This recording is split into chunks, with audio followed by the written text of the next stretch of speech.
મિત્રો, આજે આ વિડીયોમાં આપણે જાણશું વૈશાખ માસના શુક્લ પક્ષની એકાદશી. મોહિની એકાદશી ક્યારે છે? તારીખ 18 મે 2024 કે તારીખ 19 મે 2024? આ એકાદશીનું શું મહાત્મય છે?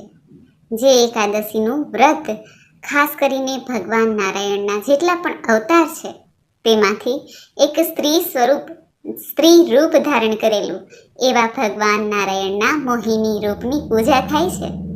આ એકાદશીનું વ્રત કરવાથી સર્વે પ્રકારના પાપ નષ્ટ થાય છે, સુખની પ્રાપ્તિ થાય છે અને રાજ સુખ મોક્ષની પ્રાપ્તિ થાય છે. એવી આ શુભ એકાદશીના મુહૂર્ત વિશે જાણીશું, પૂજન વિધિ વિશે જાણીશું અને આજના ખાસ ઉપાય પણ. જો આપને આ વિડીયો પસંદ આવે તો લાઈક કરજો, શેર કરજો. આપ આ ચેનલ પહેલી વખત જોઈ રહ્યા છો તો સબસ્ક્રાઇબ કરી લેજો, જેથી આવનાર નવા વિડીયોની માહિતી આપ સુધી તુરંત પહોંચી શકે. ધન્યવાદ. ઓમ શાંતાકારમ ભુજગશયનમ પદ્મનાભમ સુરેશમ વિશ્વાધારમ ગગનસદૃશમ મેઘવર્ણ શુભાંગમ લક્ષ્મીકાંતમ કમલનયનમ યોગીભિર્ધ્યાનગમ્યમ વંદે વિષ્ણુ ભવભયહરમ સર્વલોક એકનાથમ. બોલો ભગવાન લક્ષ્મીપતિ નારાયણની જય. મિત્રો, જીવનમાં મોહ જાળથી મુક્ત કરાવવાવાળી એકાદશી એટલે મોહિની એકાદશી. સંસારમાં મોહ, માયા, અહંકાર આદિ દુર્ગુણો પડેલા છે. તે જ આપણી અંદર મનમાં પણ છે. તે મનનો કચરો સાફ કરવા માટે ભગવાન નારાયણની આજે પૂજા થાય છે, વ્રત ઉપવાસ થાય છે, જેથી પ્રભુ કૃપા કરે તો જલમાં જેમ કમળ લિપ્ત થતું નથી તેમ આપણે પણ આ સંસારમાં રહીને સંસારનો ઉપભોગ કરીને પણ છતાં સંસારની ફરજ બજાવતા પણ આપણે તેમાં લિપ્ત નથી થતા. ભગવાન મોહિની રક્ષા કરે છે. પૌરાણિક કથા અનુસાર વૈશાખ માસના શુક્લ પક્ષની એકાદશી એટલે કે 11મી તિથિએ ભગવાન શ્રી હરિએ સંસારની રક્ષા અર્થે મોહિની રૂપ ધારણ કર્યું હતું, અમૃતની રક્ષા કરી હતી. શ્રી હરિનું એકમાત્ર સ્ત્રી અવતાર ત્યાં મોહિની રૂપ છે. માન્યતા અનુસાર મોહિની એકાદશીનું વ્રત કરવાથી સૌભાગ્યની પ્રાપ્તિ થાય છે, જીવનમાં સફળતાની પ્રાપ્તિ થાય છે, સુખ સમૃદ્ધિના આશીર્વાદ પ્રાપ્ત થાય છે. લક્ષ્મીજીની પણ કૃપાથી ઘરમાં જીવનમાં ખુશહાલી રહે છે. સૌપ્રથમ આપણે આ મોહિની એકાદશી વ્રત ક્યારે છે તે મુહૂર્ત વિશે જાણી લઈએ. આપણા હિન્દુ પંચાંગ અનુસાર વૈશાખ માસના શુક્લ પક્ષની એકાદશી તિથિ પ્રારંભ થાય છે. તારીખ 18 મે 2024 સવારે 11:22. જ્યાં તિથિ પૂર્ણ થાય છે 19 મે 2024 બપોરના લગભગ 1:50. એકાદશીનું વ્રત તે એવું વ્રત છે જે હંમેશા ઉદયા તિથિ અનુસાર જ કરવામાં આવે છે. માટે આ વ્રત તારીખ 19 મે 2024ના દિવસે રાખવાનું રહેશે. મોહિની એકાદશીમાં ભગવાન શ્રી નારાયણની પૂજા દિવસમાં વહેલી સવારે થાય છે, બપોરે અભિજીત મુહૂર્તમાં પણ કરી શકાય છે અને સાંજે સૂર્યાસ્ત થતો હોય તે સમયે પણ થાય છે.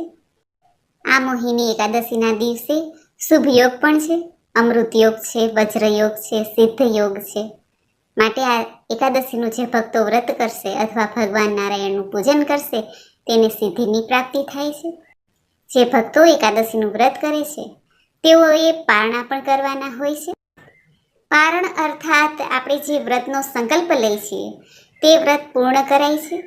એકાદશી વ્રતના પારણ તારીખ 20 મે 2024 વહેલી સવારે લગભગ 5:30 થી લઈને 8:30 સુધીમાં કરવાના રહેશે. પારણામાં ભગવાન નારાયણની પૂજા કરવાની હોય છે, ગાય માતાની સેવા કરવાની હોય છે, પીપળાના વૃક્ષની સેવા થાય, જરૂરિયાતમંદને દાન પુણ્ય થાય તો ઉત્તમ, બ્રાહ્મણોને દાન દક્ષિણા અપાય છે.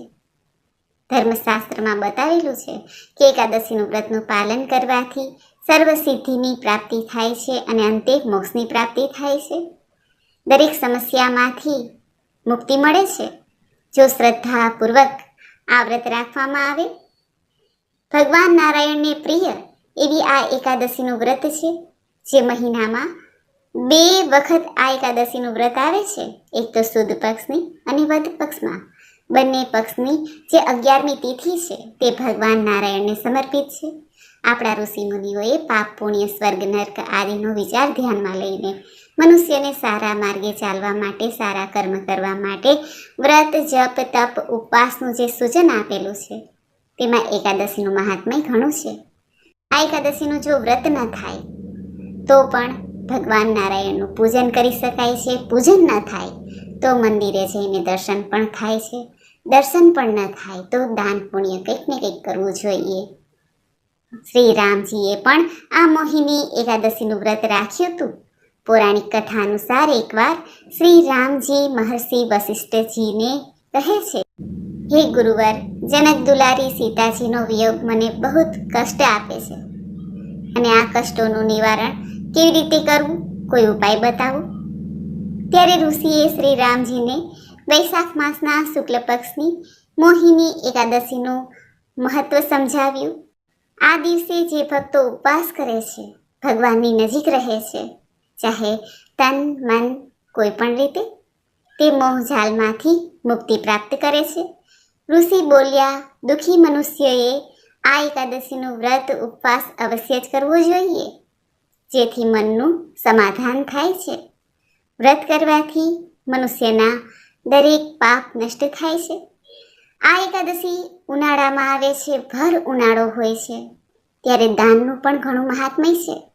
એકાદશીના દિવસે જો બની શકે તો જલદાન, ભૂમિદાન, સ્વર્ણદાન, અન્નદાન, ગોદાન, જૂતા ચપ્પલનું દાન, છત્રીનું દાન અને ફળનું દાન પણ આપી શકાય છે.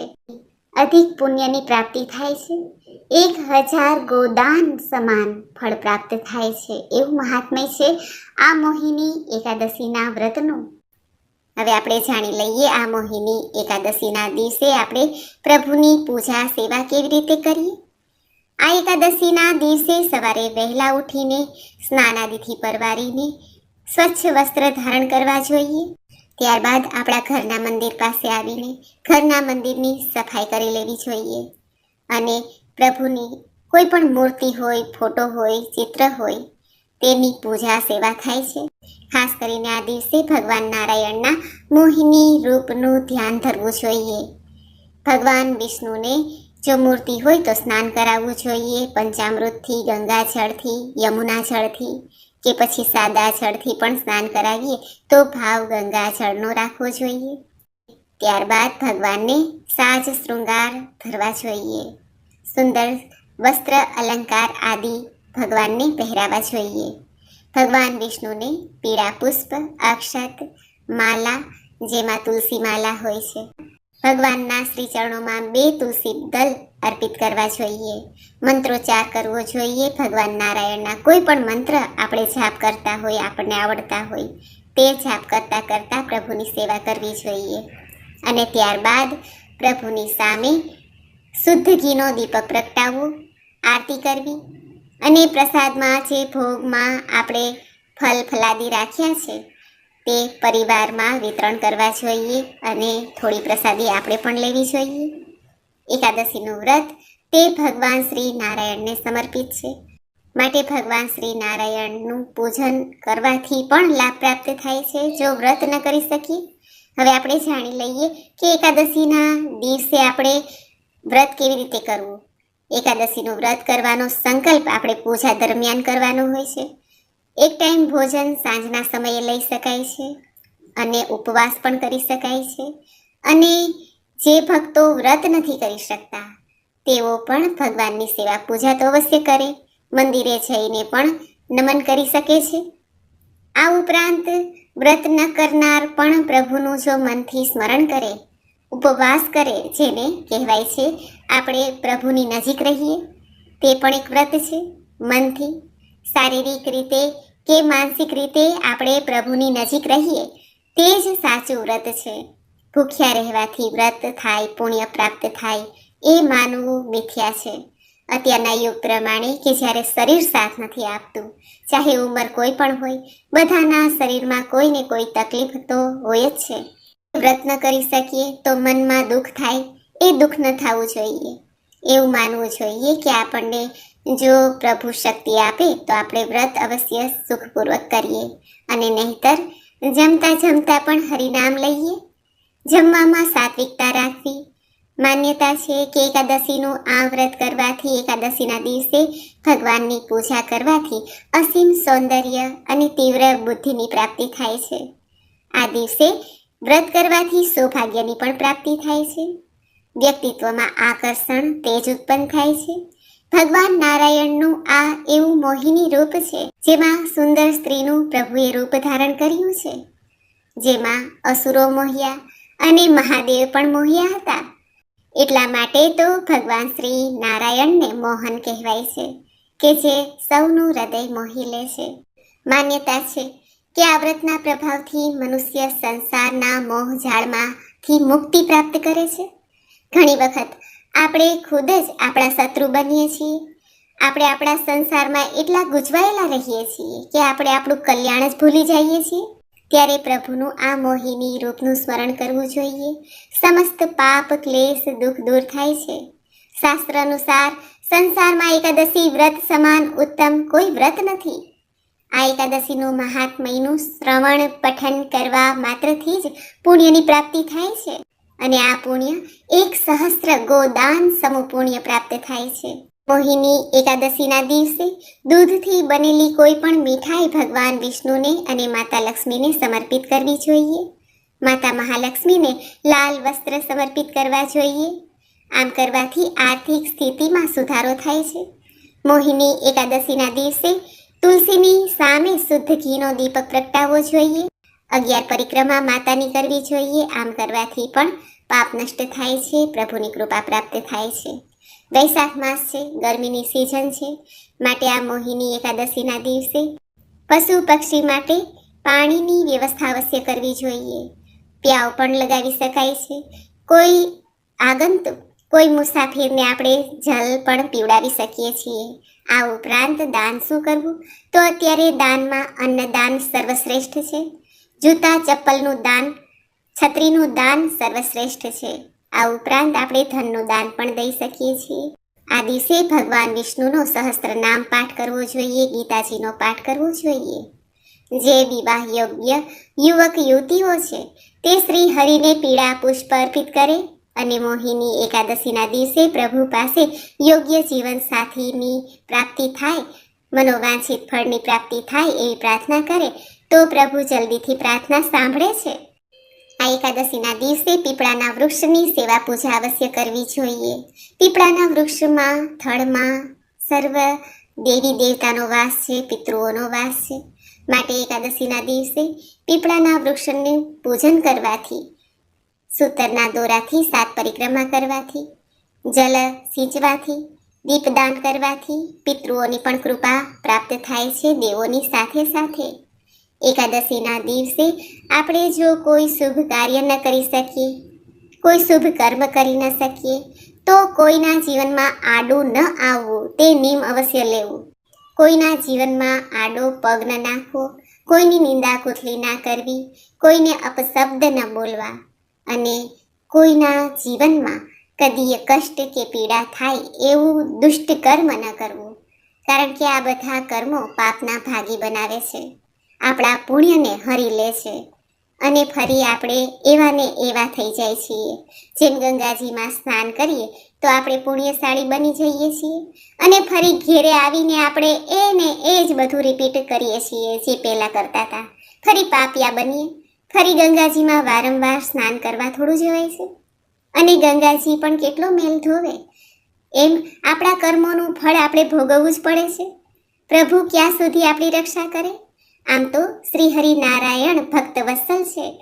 તેઓ પોતાના ભક્તોને મુક્તિ દે છે, અને ભગવાન મહાદેવ તેમના ભક્તોને ભુક્તિ દે છે, એટલે કે ધન સંપદા પ્રદાન કરે છે. ભગવાન નારાયણ પોતાના ભક્તોને ક્યારેક જ લક્ષ્મી પ્રદાન કરે છે, કારણ કે લક્ષ્મીજી તેમના પત્ની છે. માટે તેઓ ધન વૈભવ તો નથી દેતા, પરંતુ મુક્તિ અવશ્ય દે છે. અને મુક્તિ મેળવવા માટે ભક્તોને કષ્ટ પણ સહન કરવું પડે છે. મુક્તિ ક્યારે મળે છે? જ્યારે આપણે આપણા પાપ કર્મ પૂર્ણપણે ભોગવી લઈએ પછી. એટલા માટે તો હરિના ભક્તો દુઃખી હોય છે એવું કહેવાય છે, કારણ કે નારાયણ એવું જ ઈચ્છે છે કે મારા ભક્તો પોતાના પાપ કર્મોમાંથી જલ્દીથી છૂટી જાય. એટલે હરિના ભક્તો દુઃખ કષ્ટ વેઠીને અંત સમયે મુક્તિને પ્રાપ્ત કરી શકે છે. દુઃખ પડે ત્યારે ઘણું પીડા થાય, ઈશ્વરને ન માનીએ એવી ભાવના પણ થઈ જાય કે ભક્તિ મૂકી દઈએ. પરંતુ પ્રભુ દયાળુ છે. ભગવાન શ્રી કૃષ્ણએ ગીતામાં અર્જુનને કહ્યું છે કે હું કોઈના કર્મ લેતો નથી કે કોઈને એ કર્મોમાંથી છુટકારો પણ દેતો નથી, કારણ કે તે મનુષ્યના પોતાના કરેલા કર્મ છે અને તે તો ભોગવવા જ પડે છે. તે જ સૃષ્ટિનો ન્યાય છે. આજે નહીં તો કાલે, કાલે નહીં તો ત્યાર પછી કોઈ પણ જન્મમાં, પરંતુ કર્મ અવશ્ય ભોગવવા પડે છે, તેમાં કોઈ સંદેહ નથી. આ જ પૃથ્વીનો નિયમ છે. માટે શ્રી હરિના ભક્તો દુઃખી રહે છે, પરંતુ ક્યારેય પ્રભુ ઉપરથી વિશ્વાસ ન ગુમાવવો, કારણ કે અંત સમયે શુભ ગતિ અવશ્ય થશે. હરિના પાર્ષદો આવશે અને વૈકુંઠ લોકની પ્રાપ્તિ કરાવશે પ્રભુ. આમ શ્રી નારાયણની ભક્તિ સર્વશ્રેષ્ઠ છે. એમાંય ખાસ કરીને આ એકાદશીનું વ્રત તે તો શ્રેષ્ઠમાં પણ શ્રેષ્ઠ છે. પૌરાણિક કથા અનુસાર એવું કહેવાય છે કે જ્યારે દેવતાઓ અને અસુરો વચ્ચે સમુદ્ર મંથન થયું, એ સમુદ્ર મંથનમાં પ્રભુએ કચ્છપ અવતાર ધારણ કર્યો હતો. તેની ઉપર મંદરાચલ પર્વત અને વાસુકી નાગનું દોરડું બનાવ્યું. સમુદ્ર મંથન થયું, તેમાં 14 રત્ન નીકળ્યા, તેમાં અમૃત પણ નીકળ્યું. એ અમૃત કલશને પ્રાપ્ત કરીને દેવતાઓ અને અસુરો વચ્ચે વિવાદ છેડાઈ ગયો કે આ અમૃતનું પાન સર્વપ્રથમ કોણ કરે. વિવાદની સ્થિતિ એટલી બધી વધી ગઈ કે દેવો અને દાનવો વચ્ચે યુદ્ધ થાય તેવી શક્યતા થવા લાગી. આ વિવાદનો અંત લાવવા માટે દેવતાઓના પરમ હિતેચ્છી ભગવાન શ્રી વિષ્ણુએ સુંદર સ્ત્રીનું રૂપ ધારણ કર્યું. આ સ્ત્રીનું રૂપ એટલું સુંદર હતું કે અસુરો તો જોતા વેત જ મોહિત થઈ ગયા, અને અસુરોએ મોહિની રૂપ ધારણ કરેલા ભગવાન વિષ્ણુને આ અમૃતનો કુંભ આપી દીધો અને પોતે લાઈનમાં ઊભા રહી ગયા, દેવતાઓ અને દાનવો. ત્યારે ભગવાન શ્રી નારાયણ સુંદર હાસ્ય સાથે, મોહિની હાસ્ય સાથે સર્વને મોહમાં નાખીને દેવતાઓને અમૃતપાન કરાવવા લાગ્યા અને અસુરોને માત્ર જલ. ભગવાન વિષ્ણુનું આ રૂપ ધારણ કરવાનો મુખ્ય હેતુ હતો કે અમૃતપાન દેવતા કરે, દૈત્ય નહીં. કારણ કે જો દૈત્ય અમૃતપાન કરશે તો તેઓ અમર થશે અને પછી સામાન્ય જનતા, ઋષિ મુનિઓ અને જે સારા લોકો છે, ધર્મમય લોકો છે, તેને હેરાન કરશે. આ જ આશયથી ભગવાન નારાયણે મોહિની રૂપ ધારણ કર્યું. એ હતું આ વૈશાખ માસના શુક્લ પક્ષની એકાદશીની તિથિ. એટલા માટે જ આ એકાદશીને મોહિની એકાદશી કહેવાય છે. આ દિવસે ભગવાન વિષ્ણુના મોહિની રૂપની પૂજા કરવામાં આવે છે. મિત્રો, મને આશા છે કે આપને આ વિડીયો જરૂર પસંદ આવ્યો હશે. ઓમ નારાયણાય વિદ્મહે વાસુદેવાય ધીમહિ તન્નો વિષ્ણુ પ્રચોદયાત. બોલો ભગવાન શ્રી લક્ષ્મીપતિ નારાયણની છે. મિત્રો, મને સાંભળવા માટે ધન્યવાદ. આપ સૌને મારા જય શ્રી કૃષ્ણ.